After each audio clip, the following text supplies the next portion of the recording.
তো যেটা আপনি বলছিলেন যে এই আমাদের মানে আউটস্ট্যান্ডিং পারফরমেন্সটা কি, যার কারণে আমরা আমরা হাইলাইট করবো, তাই না?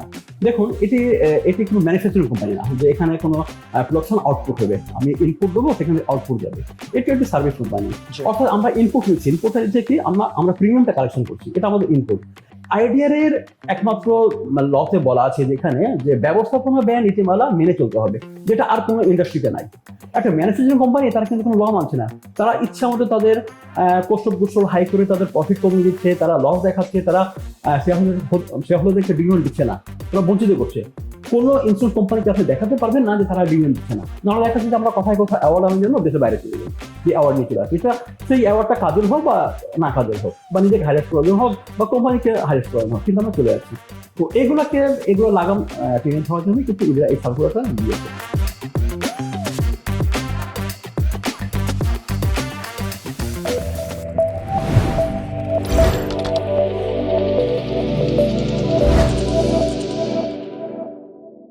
শুভেচ্ছা বন্ধুরা, ফিনটক পডকাস্ট থেকে আমি তানভীর আহমেদ সবাইকে শুভেচ্ছা জানাচ্ছি। ইংরেজিতে একটি প্রবাদ আছে, full many a flower is born to blush unseen. ঠিক সেরকম আমাদের এই ফাইন্যান্সিয়াল সেক্টরেও কিছু কীর্তিমান আছেন যারা সবার অলক্ষ্যে কাজ করে চলেছেন নিরলসভাবে। বাংলাদেশের বীমা খাতকে নিয়ে মিডিয়াতে অনেক আলোচনা হলেও সমালোচনাও হয়, কিন্তু এর নেপথ্যে যারা আছে, যারা এই সেক্টরটাকে গড়ে তুলছে, তাদেরকে নিয়ে আসলে আলোচনা হয় কদাচিৎ। আর তাই ফিনটকের এই আয়োজনে আজকে আমার অতিথি হিসেবে আছেন মিস্টার সরফরাজ হোসেন। তিনি পিপলস ইন্স্যুরেন্স কোম্পানির কোম্পানি সেক্রেটারি হিসেবে কর্মরত আছেন। এছাড়াও তিনি আইসিএসবির একজন সক্রিয় সদস্য। ফাইন্যান্সিয়াল সেক্টর ছাড়াও তিনি কাজ করেছেন ঢাকা বিশ্ববিদ্যালয়, ঢাকা ন্যাশনাল মেডিকেল ইনস্টিটিউট এবং রাইজিং গ্রুপের মতো প্রতিষ্ঠানগুলোতে। আরো অনেক কথা শুনবো সরফরাজ ভাইয়ের কাছ থেকে, তাই সরাসরি চলে যাচ্ছি তার সাথে প্রশ্নোত্তর পর্বে। বাংলাদেশের বীমা খাত তো অনেক প্রতিযোগিতামূলক, তো অনেকগুলি কোম্পানি এখানে, এই বাজারে আপনাদের অবস্থানটা কোথায় আসলে? ধন্যবাদ জানাচ্ছি আমি আপনাদেরকে এবং ফিনটক পডকাস্ট প্রতিষ্ঠানকে যারা আমাকে আজকে আমন্ত্রণ জানিয়েছেন। দেখুন, আপনি যথার্থ বলেছেন যে বাংলাদেশের বীমা খাত একটি প্রতিযোগিতামূলক প্রতিষ্ঠান। কারণ দেখুন, আমাদের একটি ছোট দেশ, ছোট ইকোনমি, যদিও এখন আমরা গ্রোয়িং আপ স্টেজে চলে গিয়েছি। তো সেক্ষেত্রে দেখা যাচ্ছে যে আমাদের দেশে মোট বীমা কোম্পানির সংখ্যা হচ্ছে 81টি।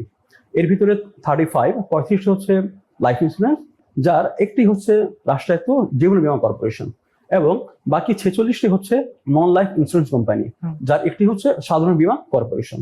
পাশাপাশি দেখেন যে ভারতের ইকোনমি অনেক বড়, তাদের বাজেট, তাদের ওভারঅল যে একটা স্ট্র্যাটেজি, ইকোনমিক স্ট্র্যাটেজি অনেক বড়। তারপর তাদের টোটাল লাইফ ইন্স্যুরেন্স হচ্ছে মাত্র 24টি এবং নন লাইফ হচ্ছে 34টি, টোটাল 58টি, আমাদের থেকে 23টি কম।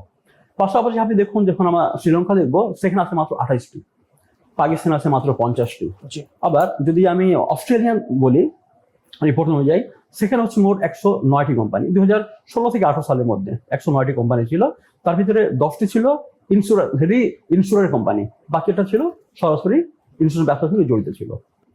তো এদিক থেকে আমি বলবো যে আমাদের দেশ অবশ্যই প্রতিযোগিতামূলক। এখন আমি যদি আপনাকে অবস্থানের দিক থেকে বলতে চাই, তাহলে আমি একটু ডেটা দিয়ে আপনাকে সাহায্য করতে পারবো। যেমন ধরুন যে পিপলস ইন্স্যুরেন্স কোম্পানি লিমিটেড একটি first generation non life insurance company, যেটি ইনকর্পোরেট হয়েছে 1985। 31 মার্চে আমরা এটার লাইসেন্স পেয়েছি এবং আমরা বিজনেস অপারেশনে গিয়েছি 1 আগস্টে। তারপর থেকে আজকে, অর্থাৎ আমি একটি বছরে শুধুমাত্র 2022 সালে অবস্থানটা তুলে ধরবো।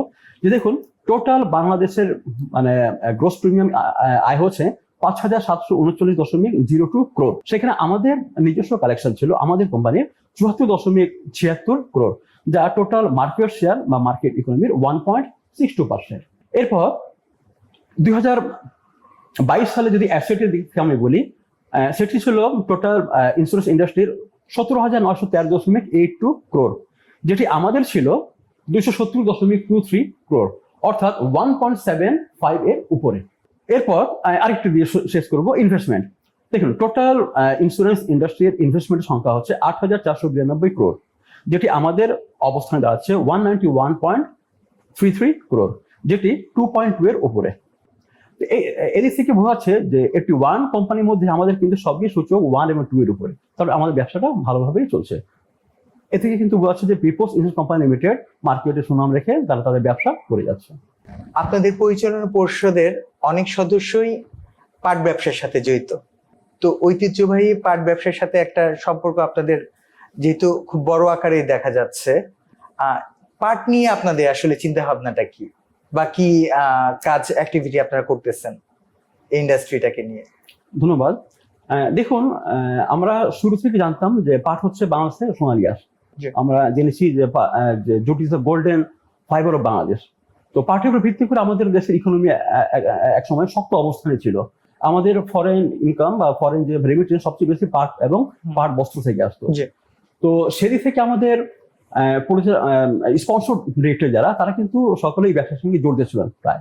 কারণ তখন যেহেতু এই ব্যবসাটি খুবই এস্টাবলিশ ব্যবসা ছিল, তখন তারা চেয়েছিলেন যে এই ব্যবসাকে ধরে রাখার জন্য, এই ব্যবসা যাবতীয় ক্ষয়ক্ষতিকে মানে রিকভারি করার জন্য ইন্স্যুরেন্স করাটা খুব অপরিহার্য।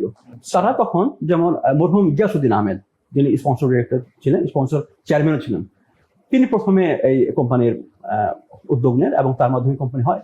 তো তার সাথে ছিলেন জনাব এম এ মান্না, জনাব নুরুল ইসলাম পাটোয়ারি। তো তারা সবাই আসলে পাট সেক্টরে জড়িত এবং এখনো তাদের কোম্পানিগুলো বাংলাদেশে ভালোভাবে এস্টাবলিশ হয়ে আছে। যেমন আপনি বলতে পারেন যে পপুলার জুট এক্সচেঞ্জ লিমিটেড, সোনালী আঁশ লিমিটেড, হ্যাঁ, এই কোম্পানি এখনো এস্টাবলিশ হয়ে আছে। আর যেটা বলছেন যে মানে এখনকার যারা ডিরেক্টর, যেহেতু স্পন্সর তার ছেলে মেয়েরাই এখন ডিরেক্টর হিসেবে আছেন, ফ্যামিলিগত শেয়ার হোল্ডিং তারা করছেন অনেকগুলো। তো সেক্ষেত্রে বলবো যে আপনাদের 4 জন ফ্যামিলির প্রায় 9 জন শেয়ার পরিচালক আছেন। তো তাদের সবাই আসলে পাটের সঙ্গে জড়িত। হ্যাঁ, এর ভিতরে আমাদের একটা পিএসপি ফ্যামিলি আছে, যার অনেকগুলো বিজনেস আছে। পাট, শুধু পাটটাই নেই, কিন্তু পাটের বাইরে পাওয়ার থেকে শুরু করে অনেকগুলো ব্যবসা, অনেক ধরনের ব্যবসা তারা করে আছে, ভালোভাবে করে আসছে। তো আমি বলবো যে এটা অবশ্যই একটা ভালো দিক যে পাট, আর বর্তমানে কিন্তু পাটের অবস্থা, পাটের যে ব্যবসা বা ইন্ডাস্ট্রি, এটা ভালো যাচ্ছে না। আপনারা সবাই জানেন যে খুলনার মতো শহরে, যেখানে শিল্পাঞ্চল পাট শিল্পে একসময় মানে নাম করা ছিল, সেগুলো কিন্তু সবই একের পর এক বন্ধ করে দেওয়া হয়েছে। গভর্নমেন্ট অনেকভাবে অনেক পদক্ষেপ নিয়েছে, অনেক প্রকল্প নিয়েছে, কিন্তু কোনোভাবে এটাকে ধরে রাখতে পারছে না। কারণ এখানে ক্রমান্বয়ে লস ক্ষতি হতে এক পর্যায়ে এমন গেছে যে এটাকে টিকে রাখার খুব কষ্ট। তো যার কারণে আমি বলতে পারি যে গার্মেন্টস সেক্টরটা আমাদের এগিয়ে গেছে, কিন্তু পাট সেক্টরটা একটু পিছিয়ে গিয়েছে।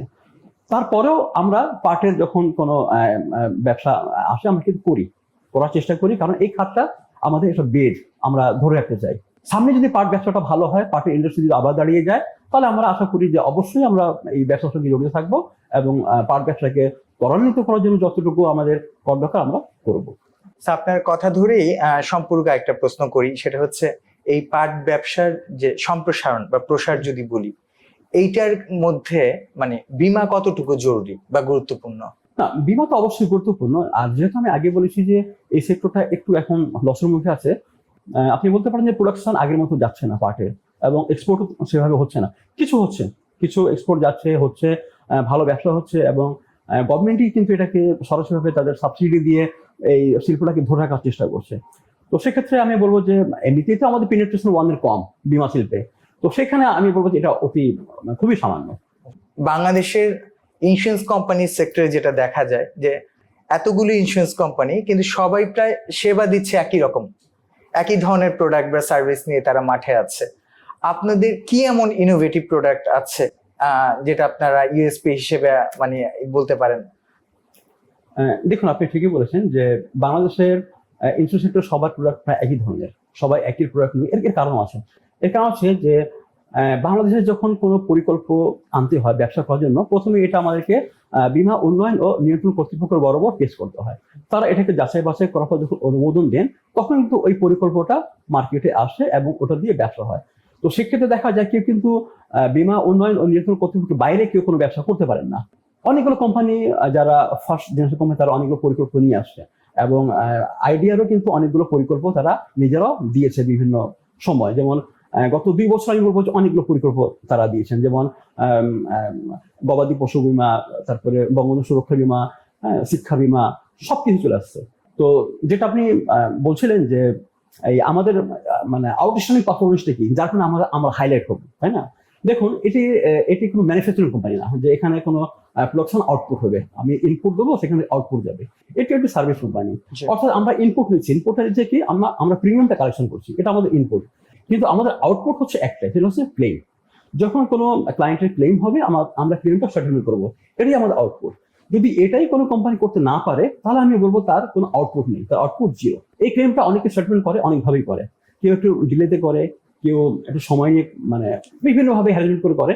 কিন্তু ওই কোম্পানি তখনই ভালো বলা হবে যখন একটি কোম্পানি মানে ক্লেম হওয়ার সাথে সাথে, ক্লেম সংগঠিত হওয়ার সাথে সাথে ইন্টিমেশন পাওয়ার পরপরই সার্ভেয়ার নিয়োগ দিয়ে, এবং সার্ভেয়ার নিয়োগ দেওয়ার পর সাথে সাথে সেটা অ্যাকাউন্টে গিয়ে চেক কিছুকে ক্লায়েন্টের হাতে দিয়ে দেওয়া হয়। অর্থাৎ ক্লায়েন্ট যেন কোনোভাবে বুঝতে না পারে যে তারা ক্লেম দিতে ডিলে করছে বা তাদের নেগেটিভ অ্যাটিটিউড আছে। কারণ কি, অনেক ব্যবসায়ী তারা জানে যে আমি ইন্স্যুরেন্স দিচ্ছি, হয়তো আমার ক্লেম হবে না, তারা কিন্তু দিয়েছে কেন, যে বছর পর বছর তারা ইন্স্যুরেন্স দিয়ে মানে প্রিমিয়াম দিয়েছে।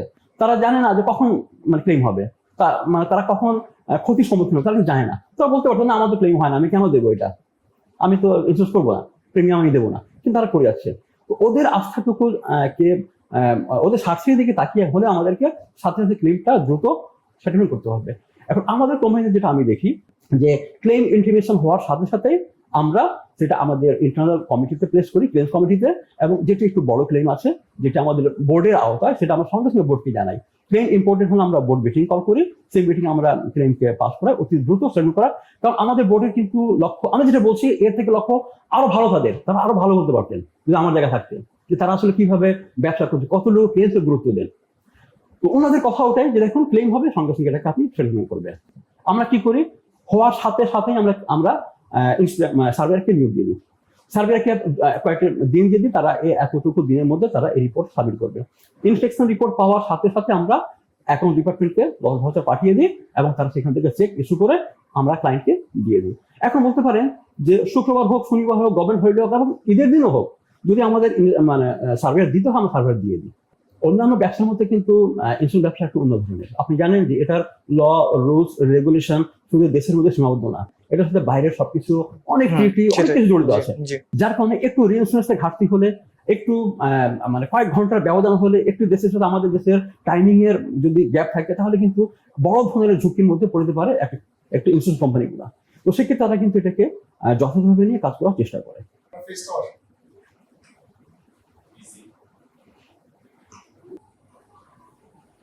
আমাদের এই ফিনটক প্রোগ্রামের অফিসিয়াল হসপিটালিটি পার্টনার হচ্ছে বাংলাদেশের best 5 star hotel intercontinental Dhaka. ঐতিহাসিক ইন্টারকন্টিনেন্টাল ঢাকা বাংলাদেশের সর্বপ্রথম লাক্সারি 5 স্টার হোটেল, যেটি ঢাকার প্রাণকেন্দ্র শাহবাগে অবস্থিত।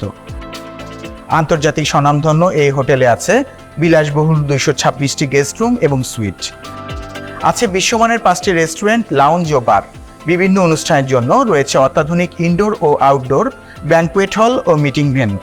অবসর কাটাতে আরও আছে swimming pool, fitness centre, salon এবং স্পা। আর এখানকার ফুড এক কথায় অসাধারণ।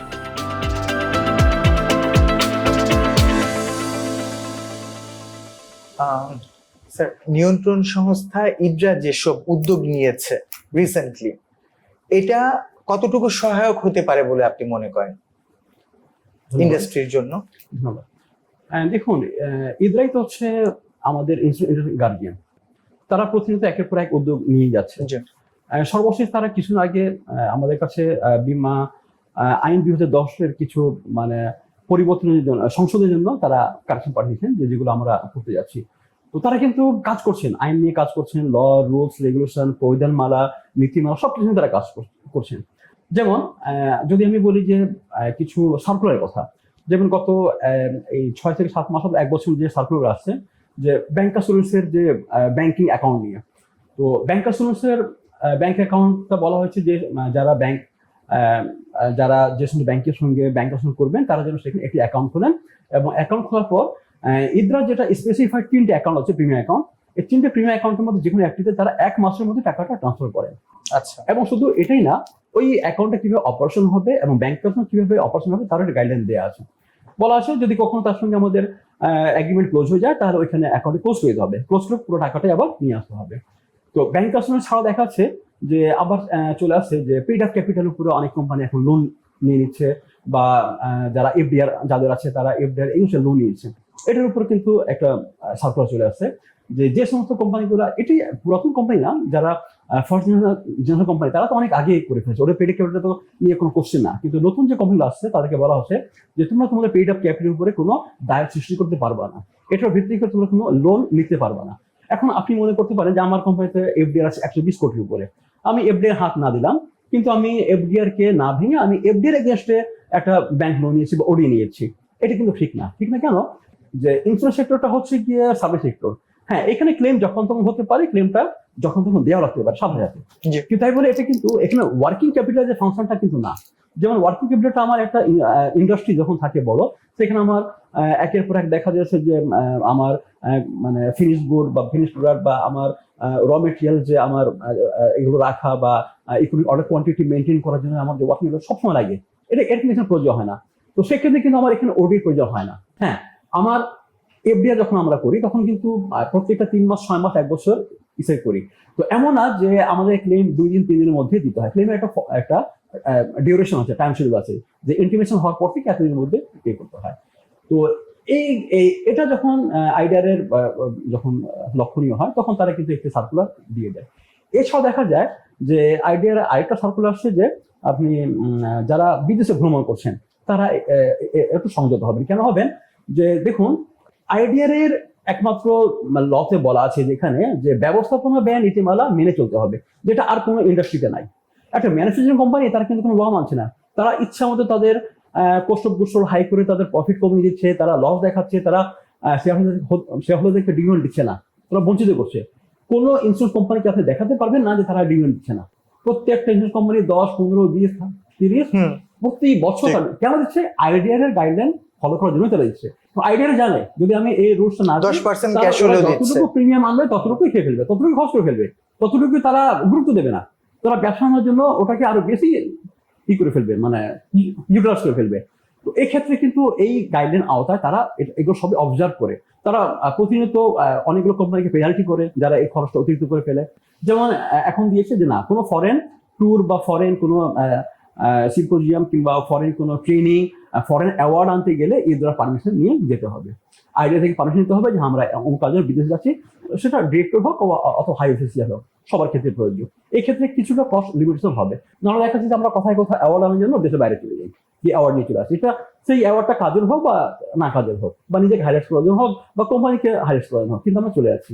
তো এগুলো লাগাম টেনে ধরার জন্য কিন্তু এরা এই সার্কুলারটা দিয়েছে।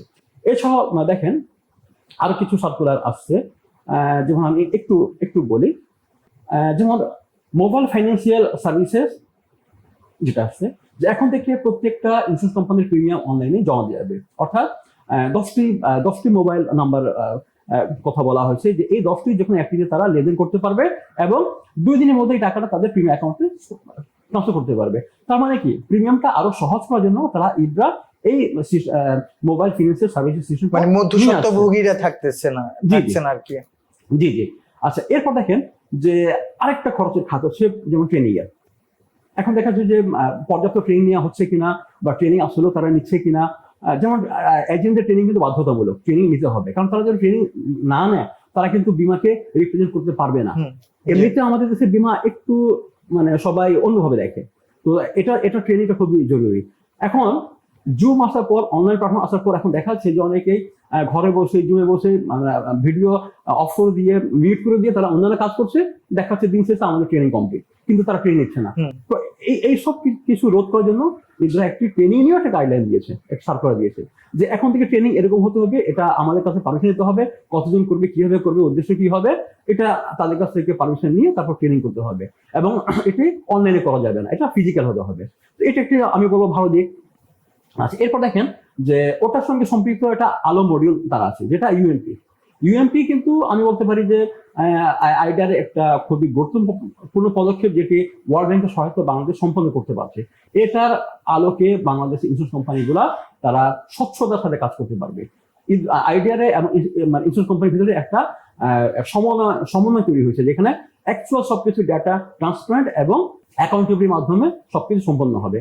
তো ওইখানে একটা মডিউল আছে, আলো মডিউল বা এলো মডিউল। এই মডিউলে কিন্তু ট্রেনিং এর সবকিছু দেওয়া আছে, ওই মডিউলের মাধ্যমে ট্রেনিং এর সবকিছু অ্যাপ্লাই করতে হবে, সার্টিফিকেট নিতে হবে এবং সেখানে সমস্ত ইনফরমেশন তুলে ধরতে হবে। এরপর আপনি ধরেন যে 2010 সালে 19 ধারা বিমা আইনের সেখানে কিছু বলা আছে যে ইন্স্যুরেন্স করতে গেলে প্রিমিয়াম নিতে গেলে কিভাবে করতে হবে। আমাদের দেশে কিছু শিপিং কোম্পানি আছে, তারা হয়তো একটু বেশি প্রিমিয়াম হবে বা যে কারণে হোক, নিয়ম হচ্ছে যে আইডিয়ার পারমিশন নেওয়ার পরে দেশের বাইরে ইন্স্যুরেন্স করা যাবে। এটা কিন্তু রিইন্স্যুরেন্স না, ইন্স্যুরেন্স। তো অনেক বেশ কিছু কোম্পানি হয়তো বা তারা দেশের বাইরে মানে প্রিমিয়াম দিয়েছে বা ইন্স্যুরেন্স করে ফেলেছে। সেক্ষেত্রে ইদ্রার নজর আসা মাত্র এটাকে সার্কুলার ইস্যু করা হয়েছে যে না, ইদ্রার সনদ না নেওয়া পর্যন্ত বাইরে কোনো ধরনের ইন্স্যুরেন্স করা যাবে না।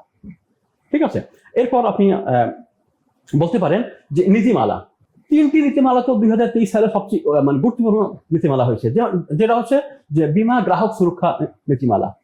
বীমা গ্রাহক সুরক্ষা নীতিমালা থেকেই তো বোঝা যায় যে আইডিয়ারে কতটুকু যাচ্ছে যে বীমা গ্রাহক যেন সন্তুষ্ট থাকুক এবং তারা যেন কোনোভাবে ভয় না পায় কোনো ক্লেম নিয়ে, তাই না? তো এখানে কিন্তু তাদের ব্যাপারে সবকিছু আলোচনা করা হয়েছে। ওইখানে বলা হচ্ছে যে তাদের নীতিমালা কেমন হবে, তারা কিভাবে তাদের গ্রিভেন্স অ্যাপ্লাই করতে পারবে, তাদের যে এটা। এরপর ইন্স্যুরেন্স কোম্পানিগুলো তাদের দিকে কতটুকু খেয়াল রাখবে বা কমিটিগুলো কিভাবে কাজ করবে, পুরো এখানে চলে আসছে। এরপরে ধরুন যে 2023 সালের অক্টোবর মাসে একটা আসছে যে বীমাকারী কর্পোরেট গভর্নেন্স গাইডলাইন। আচ্ছা, কর্পোরেট গভর্নেন্স গাইডলাইন তো আমাদের বিসিসি একটা ছিলই, ওটা তো আমরা পরিপালন করি। এর পাশাপাশি দেখুন এটাকে ডাবল স্ট্যান্ডার্ডে নিয়ে আসার জন্য আইডিয়ারও একটি কর্পোরেট গাইডলাইন ইস্যু করেছেন। বিএসসিসি যা ছিল তার তো সব কিছু এখানে চলে আসছে, পাশাপাশি আর অনেক কিছুই আসছে। যেমন এখানে আপনার ডিরেক্টর মানে পরিচালকগণ কেমন হবেন, নিরপেক্ষ পরিচালক গুণ কেমন হবে, তাদের অ্যাক্টিভিটিস কী হবে, তাদের পারফরমেন্স কী হবে, তাদের কোড অফ কন্ডাক্ট কেমন হবে, তাদের বোর্ডে ব্যবহার কেমন হবে, তাদের পারফরমেন্সটা কেমন থাকবে বোর্ডে, সব কিছু চলে আসছে। এরপর তাদের কয়টা কমিটি থাকবে, তাদের সাব কমিটি কয়টা হবে, কমিটিগুলো ভিন্ন ভিন্নভাবে তাদের পারফরমেন্স কীভাবে তুলে ধরবে, সেই কমিটির স্ট্রাকচার, সেই কমিটির উদ্দেশ্য, সেই কমিটির মানে টার্মস অফ রেফারেন্স কী হবে, সব তুলে ধরা হচ্ছে সেখানে। এরপর আসুন যে আগে ছিল টপ 4, এখন টপ 6। আমরা টপ 6 নিয়ে কাজ করছি। কেন কাজ করছি? এখন সিইও আছেন, সিএস আছেন, company secretary, chief investment officer, আপনার চিফ রিস্ক অফিসার এবং head of compliance and head of internal audit and compliance, এই 6টা চিফ নিয়ে আমরা কাজ করছি। এই 6 জন চিফের কী দায়িত্ব হবে, কী রোল হবে, তারা কোথায় কোথায় রেসপন্সিবল থাকবেন, তাদের লায়াবিলিটি কোথায় হবে, এটা সব তুলে ধরা হয়েছে।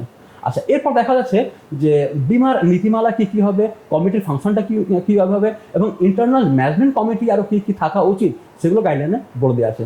এরপর এই কর্পোরেট গভর্নেন্সের আওতায় তাদের ডিসক্লোজার কী কী হবে, তারা সিএসআর কতটুকু পালন করবে, সেখানে অ্যাকচুয়ারির ভূমিকা কী হবে এবং তারা যে রিপোর্টিংগুলো কী করবে, রিপোর্টিংটা কীভাবে করতে পারবে, কতদিন করতে পারবে, এগুলো পুরোপুরি গাইডলাইন দেওয়া আছে। আচ্ছা, এরপর আরেকটা বলি যে রেগুলেটরি স্যান্ডবক্স গাইডলাইন ধরতে এটা ইস্যু আছে।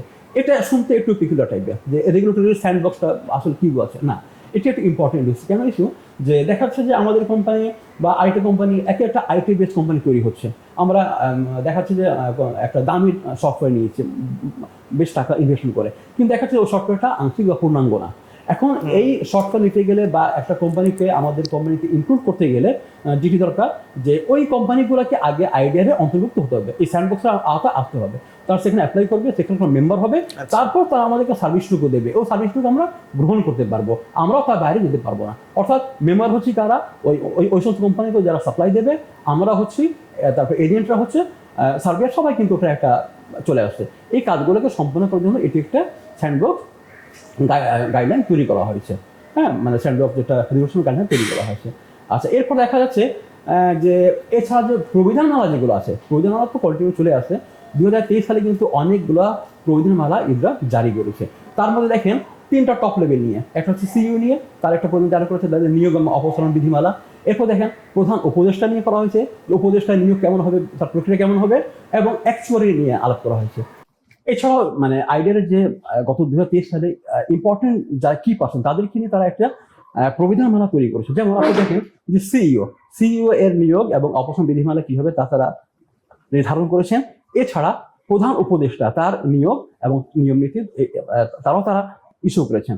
এছাড়া দেখা যাচ্ছে যে অ্যাকচুয়ারি নিয়োগ কেমন হবে এটাও তুলে ধরেছেন। তো অ্যাকচুয়ারি, সিইও এবং উপদেষ্টা 3টা কি পার্সন তাদের কিন্তু অপসারণ এবং নিয়োগ বিধিমালাটা চলে আসছে গত বছর। তো এইভাবে আমি বলতে পারি যে ইদরা একের পর এক কাজ করে যাচ্ছে। যেমন ইদরার যে পরিদর্শন ম্যানুয়াল আছে, ম্যানুয়ালে কিন্তু বলা আছে যে একটি কোম্পানি কিভাবে পরিচালনা করা হবে, একটি কোম্পানি কিভাবে পরিচালনা করা হবে, সেখানে কতটুকু তাদের দায় দায়িত্ব থাকবে, এবং একজন ইন্সপেক্টর যদি সেখানে গিয়ে দেখতে পারে যে এই কাগজগুলো ওকে আছে, তার মানে তার অপারেশন পুরোটাই রাইট আছে। স্যার, বাংলাদেশের জেনারেল ইন্স্যুরেন্সের বড় বিজনেসই আসে কিন্তু এক্সপোর্ট ইম্পোর্ট থেকে। এখন এই যে ডলার ক্রাইসিস বা ডলারের দাম ওঠানামা, এইটার জন্য তো একটা মানে বিরূপ পরিস্থিতি তৈরি হয়ে গেছে। স্যার, এইটা নিয়ে আসলে আপনারা এখন কিভাবে কি সাফার করছেন বা কিভাবে এটাকে মানে ওভারকাম করার চেষ্টা করতেছেন? জি দেখুন, ডলার ক্রাইসিস তো আসলে একদিন তৈরি হয় না। তো আমরা প্রথমে ফেস করছি 2019 সালের কোভিড-19 আসার পর থেকেই আমাদের টোটাল ওভারঅল যে ওয়ার্ল্ডের ইকোনমি সেখানে বাধাগ্রস্ত হচ্ছে। এরপরে দেখেন যে 2 বছর পার হতে না হতে রাশিয়া ইউক্রেন যুদ্ধ, এটা আরেকটা ইম্প্যাক্ট করেছে। তো অ্যাকচুয়ালি কি আমাদের গ্লোবাল ইকোনমিটা এমন যে কোনো ইকোনমি একটা দেশের মধ্যে লিমিটেড না। কোনো দেশ হয়তো তেল উৎপাদন করছে, তো কোনো দেশ খাদ্য উৎপাদন করছে, তো কোনো দেশ আবার ম্যাটেরিয়াল তৈরি করছে। সারা ওয়ার্ল্ডে এক একটা দেশ এক একটা জায়গায় স্বয়ংসম্পূর্ণ, একটি দেশ কিন্তু সবকিছু স্বয়ংসম্পূর্ণ নয়।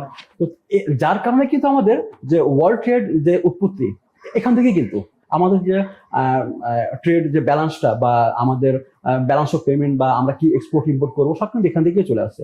দেখুন, আমরা কিন্তু ম্যাটেরিয়াল ইম্পোর্ট করি, আবার এক্সপোর্ট করি একটা ফিনিশ প্রোডাক্ট, আমরা আমাদের যে গার্মেন্টস বিক্রি করি। তো সেক্ষেত্রে এলসি অবশ্যই একটু গুরুত্বপূর্ণ ভূমিকা রাখে। তো এলসির কারণে আমাদের লাস্ট 3 থেকে 4 বছর বা 2 বছর একটু মানে হ্যাম্পার হচ্ছে, বিশেষ করে 2 বছর এলসি একটু কমে গিয়েছে। আর আপনি জানেন যে একটা ইন্স্যুরেন্স কোম্পানির মূল ব্যবসায়ী কিন্তু আসছে মেরিন থেকে, মেরিন, তারপরে ফায়ার, তারপরে মোটর, তারপরে আদার। তো মেরিন থেকে আসে হলো গিয়ে 25 থেকে বা 30 থেকে 40% মেরিন থেকে আসে। এরপর আপনার ফায়ার থেকে আসে 25 থেকে 35%, আদার্স যেগুলো মোটর থেকে আসে 10 থেকে 20%, অথবা মেশিনারিজ থেকে আসে 10 থেকে 20%। মেজর কিন্তু ব্যবসা আসছে আপনার মেরিন থেকে। তো মেরিন আমাদের দেখুন বলা যায় যে স্টেবল ইকোনমি যখন আমাদের ছিল 2019 পর্যন্ত, তখন কিন্তু প্রত্যেক কোম্পানির একটা টার্গেট ছিল, তারা আগাতো, তারা জানতো যে আমাদের সামনে 10% ইনক্রিজ করে আমাদের ব্যবসাটা এতটুকু বাড়বে। তো নর্মালি কিন্তু 10% গ্রোথ হওয়ার কথা, 10% ট্রেন্ড আপ হওয়ার কথা, কিন্তু আমাদের 19 বা 20 পর থেকে ট্রেন্ডটা কিন্তু আপ হয়নি, সমান নেই, কি হলো, ডাউন হলো। তো 10% আপ, 10 থেকে 20 আপ না হয়, 10 থেকে 20 ডাউন হলো। তার মানে কি, তার মানে 20% আমাদের ডাউন হলো। অ্যাকচুয়ালি গ্যাপটা হচ্ছে 20%। আমাদের কিন্তু বিজনেস ফল করলো। এটা আরেকটা আমি আপনাকে তথ্য দিয়ে সাহায্য করতে পারবো যে গত 2023 এবং জুলাই থেকে ডিসেম্বর ইসের কত বছরের ডেটা অনুযায়ী আমাদের কতটুকু মানে ইম্পোর্ট কমেছে। আমাদের এলসিটাই হচ্ছে মূলত ইম্পোর্টের জন্য, আমাদের মানে ওভারঅল ইম্পোর্ট অর্ডারটাই আছে এলসির মাধ্যমে। এলসি আমাদের কমেছে প্রায় 18%, 18% এলসিটা কমে গেছে। এটা কিন্তু একদিন কমিয়ে, এটা 2-3-4 বছর ক্রমান্বয়ে করছে। যেমন লাস্ট মানে এই 6 মাসে কমেছে 5 পয়েন্ট, আমি একটু দেখেই বলি, লাস্ট আপনার এই কমেছে 5.33%, ঠিক আছে, যেটি গত বছর আপনার 41.18 বিলিয়ন আমরা এলসি ইম্পোর্ট করেছিলাম, সেটি দাঁড়িয়েছে 33.68 বিলিয়ন, প্রায় বলতে পারেন যে 9 বিলিয়ন কমে গিয়েছে আমাদের ইম্পোর্টটা। তো এটা কিন্তু কত পার্সেন্ট, 80%। তার মানে কি, ব্যবসা আমাদের যে 20% হওয়ার কথা ছিল, সেই 20% কিন্তু আমাদের এখানে ফল, ইকুয়েশনটা কিন্তু সমান আছে। তো অবশ্যই আমি বলবো যে এলসিটা অবশ্যই একটা ফ্যাক্টর। যদি আমাদের দেশে আবার সারা বিশ্বে আবার স্বাভাবিকভাবে সবকিছু ফিরে আসে, আমরা চেষ্টা করবো আবার আমাদের ব্যবসাকে ভালোভাবে আনতে এবং ইন্স্যুরেন্স সেক্টরকে আরো সামনের দিকে এগিয়ে নিয়ে যায়। বাংলাদেশে অনেক বীমা কোম্পানি হলেও জিডিপিতে বীমার অবদান আসলে 1%-এরও কম। এখন ব্যাংক ইন্স্যুরেন্স হলে এই সংকট কাটার কোনো চান্স আছে কিনা? কারণ ব্যাংক ইন্স্যুরেন্স তো শুরু হয়েছে। দেখুন, আগে আমাদেরকে জানতে হবে যে ব্যাংক ইন্স্যুরেন্সটা কি। ব্যাংক ইন্স্যুরেন্স হচ্ছে যে ব্যাংক এবং ইন্স্যুরেন্স কোম্পানির মধ্যে একটি এগ্রিমেন্ট, যেখানে ব্যাংক তার ক্লায়েন্টের ব্যবসাটা সরাসরি ইন্স্যুরেন্স কোম্পানিতে নিজেরা করতে পারবে। অর্থাৎ যে ব্যবসাটা আগে এজেন্টরা করতো, সেটা এখন ব্যাংক নিজে করবে। এটি কিন্তু এক ধরনের এজেন্ট ব্যাংকে কিন্তু এক ধরনের এজেন্টটা কাজ করছে ব্যাংকের মাধ্যমে। তো ব্যাংক ইন্স্যুরেন্সের আপনার টোটাল যতগুলো ব্যাংক আছে, ওখানে কিন্তু বলা আছে বাংলাদেশ ব্যাংকের সার্কুলার যে ব্যাংকের মানে ওদের এতটুকু যদি ঘাটতির ব্যাপারে বলা আছে, যে 5 থেকে 6টা ব্যাংক হয়তো করতে পারবে, এর বেশি ব্যাংক করতে পারবে না। আবার কিছু ব্যাংক এখন মার্জ সেটাই স্যার, কারণ ব্যাংকের চাইতে তো ইন্স্যুরেন্সের সংখ্যাটা বেশি, হ্যাঁ। সেক্ষেত্রে আবার অনেক ব্যাংক মার্চ হয়ে যাচ্ছে, এখন এনপিএল তো যাদের হাই, সেক্ষেত্রে ব্যাংক তো আরো কমতেছে। যাদের এনপিএলটা হাই ওদের কিন্তু ব্যাংক দিচ্ছে না পারমিশন করার জন্য। তো এখন আর একটা ব্যাংকে 3টা বা 5টা দেওয়া হচ্ছে করার জন্য। তো সেক্ষেত্রে ইন্স্যুরেন্স হচ্ছে 81টা। তো 81টা ইন্স্যুরেন্স কোম্পানি সবগুলো ব্যাংক হোল্ড করতে পারবে সেটাই। না। তো এই ক্ষেত্রে আমি বলবো যে এই 2-4 বছরের মধ্যে তেমন কোনো ইফেক্ট পড়বে না। আর হ্যাঁ, ব্যাংক আসলে ভালো দিক হচ্ছে, ভালো দিকটা হচ্ছে যে বড় বড় কোম্পানিগুলা, বড় ইন্ডাস্ট্রিগুলো যখন ব্যবসা করে তাদের এবং এজেন্টের মধ্যে কোনো একটা ঘাটতি ও সময়হীনতা দেখা দিতে পারে। কিন্তু ব্যাংক একটা দায়িত্বপূর্ণ জায়গা থেকে তারা দায়িত্ব নিয়ে তাদের যে মানে ব্যবসাটা, তাদের যে কাভারেজটা নিয়ে কাজ করতে পারে। ব্যাংকও তখন ভাববে যে আমার এই ক্লায়েন্টটা হচ্ছে একটা ইম্পর্টেন্ট ক্লায়েন্ট, এই ক্লায়েন্টের ব্যবসাটাকে সিকিউর রাখার জন্য আমি যেমন কোনো কোম্পানিতে ইন্স্যুরেন্স না করে ভালো কোম্পানিতে করবো, যেখান থেকে আমি কাভারেজটা পেয়ে যাবো। ব্যাংকও এটা ভাববে। ইন্স্যুরেন্স কোম্পানিগুলোর জন্য একটু সহজ হবে, তারাও সহজে ব্যাংক থেকে ব্যবসাগুলো পেয়ে যাবে, তারাও একটা স্ট্যান্ডার্ড মধ্যে চলে আসবে। তো সেক্ষেত্রে আমি বলবো যে তেমন কোনো ইফেক্ট পড়বে না আসলে, মানে ব্যাংক ইন্স্যুরেন্সের যদি ঘাটতি দেখা যায় বা কিছু, কারণ কি ব্যবসা হচ্ছে, ব্যাংক ছাড়া কিন্তু এখন ব্যবসা হচ্ছে, এজেন্টের মাধ্যমে ব্যবসা হচ্ছে, তখন হবে, তখন এজেন্টরাই ব্যবসা করবে। এখনো অনেক বীমা কোম্পানি আছে যারা এখনো ব্যাংক করতে পারেনি, যেমন ভালো ভালো ব্যাংকগুলো কিন্তু তারা অলরেডি কয়েকটা চলে গেছে, কিন্তু সবাই যেতে পারেনি। না গেলে কি তারা চলবে না? তারা কি কাজ করবে? তারা কাজ করবে, আগে মধ্যে কাজ করবে, তারা এই ব্যাংক ছাড়াই তারা কাজ করবে। স্যার, এবার আসি ব্যক্তিগত প্রশ্নে। আপনি এই ইন্স্যুরেন্স সেক্টরে কিভাবে যুক্ত হলেন, বা ভবিষ্যতে এই ইন্স্যুরেন্স সেক্টরে কি থাকার ইচ্ছা আছে, বা থাকলে মানে তরুণ যারা আছে যারা এই সেক্টরে আসতে আগ্রহী হবে তাদের প্রতি আপনার পরামর্শটা কি থাকবে? জি দেখুন, আসলে এই সেক্টরটি খুবই একটা চমকপ্রদ সেক্টর। এই সেক্টরে কিন্তু কাজ করে মানে মজা আছে, আনন্দ পাওয়া যায়, কারণ এটার অ্যাক্টিভিটিস ওয়াইড। আপনি বলতে পারেন যে আমি অনেকগুলো জব করেছি, ভালো ভালো জায়গায় জব করেছি। তারপর আমি সর্বশেষ যখন সিএসএর মেম্বার হই, যখন চার্টার সেক্রেটারি ডিগ্রি লাভ করি, তখন আমি চলে যাই আমার এই প্রফেশনাল চলে যাই। ফার্স্ট ফাইন্যান্সের আমি সেখানে ডেপুটি সেক্রেটারি হিসেবে জয়েন করি। তার 1.5 বছর পরে আমি চলে আসি পিপলস ইন্স্যুরেন্স কোম্পানিতে। এখানে এসে কিন্তু আমি খুব এনজয় করছি। আর আরেকটা জিনিস বলবো, যে যারা সামনে এই লাইনে আসতে চায়, যারা এই সেক্টরে আসতে চায়, আমি ওদেরকে অবশ্যই ওয়েলকাম জানাবো, কারণ ওদেরকে আসতেই হবে। ওরা আসবে বলেই আমাদের সেক্টর আরো এগিয়ে যাবে। এখন ধরুন যে একটা সময় ছিল যে মার্কেটিং অফিসাররা কিন্তু ব্যবসা দিত বলে তাদেরকে মানে প্রাধান্য দেওয়া হতো। তো বেশিরভাগই আপনি ইন্স্যুরেন্স কোম্পানি দেখবেন যারা মার্কেটিং অফিসার তারাই কিন্তু সিইও। তো মার্কেটিং অফিসার আমি বলবো যে ঠিক আছে, তারা রুট লেভেল থেকে এ পর্যন্ত আসে, তারা সবকিছু জানে, কিন্তু একজন সিইওর ভূমিকা এবং একজন মার্কেটিং অফিসার ভূমিকা কিন্তু এক না। আপনি বলতে পারেন যে সিইওর একটা পার্ট হচ্ছে মার্কেটিং, কারণ যিনি সিইও হবেন তাকে কিন্তু মার্কেটিং, ফিনান্স, ব্যাংকিং, একটা ওভারঅল ইকোনমি ধারণা থাকতে হবে, সবকিছু জানতে হবে, তাকে সবকিছু জেনেই সবকিছু একসাথে সলভ করতে হবে। এখন দেখা যাচ্ছে যে বর্তমান সময় ইন্স্যুরেন্স সেক্টরে মানে সিইওর অভাব ঘাটতি দেখা যাচ্ছে, যোগ্য সিইও পাওয়া যাচ্ছে না, অনেকগুলো ঘাটতি। তারা কেন পাচ্ছে না? কারণ ঘাটতিটা শুরু থেকে তৈরি হয়েছে। আমরা শুরু থেকে শুধু মার্কেটিং উপর ফোকাস দিয়েছি, ইন্স্যুরেন্স কোম্পানিগুলো সবসময় মার্কেটিং উপর ফোকাস দিয়েছে, মার্কেটিং করে ব্যবসা করো, তোমরা ব্যবসা নিয়ে আসো। কিন্তু না, ব্যবসাকে ধরে রাখা, কোম্পানিকে আরো মানে ফ্রেন্ডলি ভাবে এগিয়ে নিয়ে যাওয়ার জন্য যে একটা পলিসি দরকার, মেকিং দরকার, এখানে যে একটা ভালো দক্ষ লোকের দরকার, এখানে একটা প্রফেশনাল লোকের দরকার, যেখানে ভালো অ্যাকাউন্ট থেকে শুরু করে কমপ্লায়েন্স থেকে সবকিছু মেনে চলবে, এগুলো কিন্তু তখন ভাবা হয়নি, এখন ভাবা হচ্ছে, এখন এটা নিয়ে কাজ করা হচ্ছে। এখন ইদ্রাহ এটা নিয়ে কাজ করছে। ইভেন শুধু ইন্স্যুরেন্স কোম্পানিগুলো না, যদি এরকম ভালো যারা দক্ষ ছেলে মেয়ে যারা যদি আসে, তাহলে ইদ্রার জন্য এটা খুব ইফেক্টিভ হবে, কারণ ইদ্রা তো হচ্ছে গার্জিয়ান, তারাই তো রেগুলেটরি, তারাই যদি ভালো যে কোনো রুলস এগুলো জানে, তারা কিন্তু মানে ইমপ্লাই করতে পারবে, আর নাহলে কিন্তু সম্ভব না। তো আমি বলবো যে এই সেক্টরটা সামনে অনেক পথ খোলা আছে ভালো কিছু করার, এবং আমি মনে করি যে ভালো ছেলে মেয়েদেরকে এই সেক্টর আসতে হবে, তাদেরকে না আসার মতো আমাদের সেক্টর কখনো দাঁড়াবে না। এবং আমি বলি যে তাদেরকে এই সেক্টরে অন্যান্য কোম্পানিগুলো বেতন বেশি দিলেও তাদেরকে ধরে রাখতে হবে, তাদেরকে আনতে হবে, এদিকে ফোকাস দিতে হবে, তাহলে আমাদের সেক্টরটা গ্রোথ বাড়বে। দর্শক, নলেজের বিকল্প কোনো কিছু হতে পারে না। বাংলাদেশের অর্থনৈতিক চাকাকে যারা এগিয়ে নিয়ে যাচ্ছে, সেই সব মার্কেট এক্সপার্টদের কথা আপনি যখন শুনবেন, সেটাই আপনার কেরিয়ারের একটা ভিত্তি গড়ে দিবে। আর সে কারণেই আপনি স্টুডেন্ট হন, হাউসওয়াইফ হন, বিজনেসম্যান হন বা জব হোল্ডার হন, সাবস্ক্রাইব করুন আমাদের চ্যানেলকে, আর বেল আইকনে টিক দিয়ে রাখুন, যাতে ফিনটেকের পরবর্তী প্রোগ্রামগুলো আপনারা সুন্দরভাবে দেখতে পারেন। মানুষ হিসেবে আমরা একে অপরের পাশে দাঁড়াই, একে অপরের প্রতি সহযোগিতার হাত বাড়িয়ে দিই। জীবন যেহেতু একটাই, তাই আসুন ভবিষ্যৎ পৃথিবীটাকে আমরা একটা ভালোবাসার পৃথিবী হিসেবে গড়ে তুলি। ধন্যবাদ সবাইকে। আমার প্রোগ্রামে আসার জন্য আপনাকে আন্তরিকভাবে ধন্যবাদ ফিনটেকের পক্ষ থেকে। আপনাদেরকে সকলকে ধন্যবাদ। আশা করি আপনাদের মাধ্যমে